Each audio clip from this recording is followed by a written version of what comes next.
অসুখ সারাতে ডাক্তারের কাছে নয়, তারা এসেছেন পুকুর পাড়ে।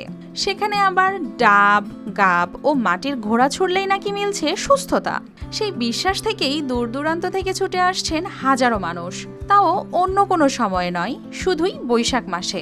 বিশেষ উদ্দেশ্যে এই লোক সমাগমে সেখানে থাকা মাজারকে ঘিরে তৈরি হয় বিশ্বাস, ভক্তি আর লোকজ সংস্কৃতির মেলবন্ধন, যা 500 বছরের পুরনো। বৈশাখ মাসের প্রথম থেকে শুরু হয়ে পুরো মাস জুড়ে প্রতি বৃহস্পতিবার বসে এই মেলা। পীর শাহ চেতন ইয়ামিন রাদিয়ানহু বহু আগে এ এলাকায় এসে ধর্মীয় শিক্ষা, নৈতিকতা ও মানবতার বাণী প্রচার করেছিলেন, যার আধ্যাত্মিকতা মানুষের মনে গেঁথে আছে আজও।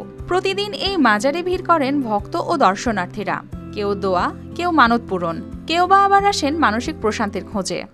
আমাদের এই মেলাটা আজকে দীর্ঘ শত শত বছর পূর্ব থেকে হয়ে আসছে। আমার বাপ দাদারাও বলতে পারবে না এই মেলাটা কতদিন হয়ে আসছে। দেশের বিভিন্ন এলাকা থেকে লোকজন এসে ওখানে মানত করে ডাব দেয়, গাব দেয়, দুধ দেয়।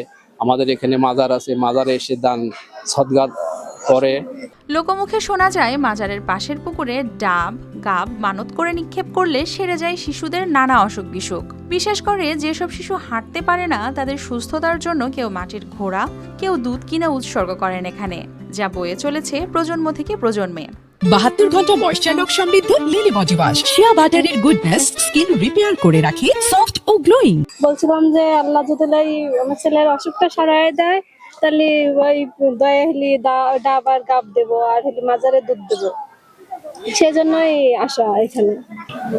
ওই এক জোড়া ডাব দিছি, এক জোড়া গাব দিছি, আর ঘোড়া দিতে আইছি। এছাড়াও এ মেলাকে কেন্দ্র করে নাগরদোলা, দা, বটি, খেলনা, মুরগি, জিলাপি আর মিষ্টির দোকানে মুখরিত হয়ে ওঠে চারপাশ, যেন বিরাজ করে উৎসবের আমেজ। 2003-4 সাল থেকেই দেখে আসতেছি কি হয়। অনেক আগে ভালোই গেছে।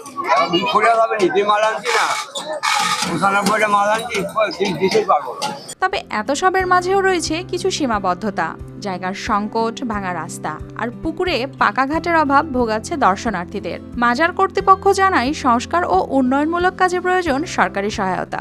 বৈশাখ মাসের প্রতি বৃহস্পতিবার ইনকামটা হয়, বাইরে কোনো ইনকাম নেই। আমাদের একটা বার্ষিক ইনকাম বৈশাখ মাসে ইনকামটা হয়ে থাকে। যেহেতু এই যে ইনকামটা হয়, এই ইনকামটা আমরা আমাদের মেলার দরকার মাজারের উন্নয়ন কাজে ব্যবহার করে থাকি। এই মাজার ও মেলা শুধু একটি ধর্মীয় স্থান নয়, বরং স্থানীয় সংস্কৃতি, ঐতিহ্য ও মানুষের অগাধ বিশ্বাসের এক জীবন্ত প্রতীক। News desk, RTV।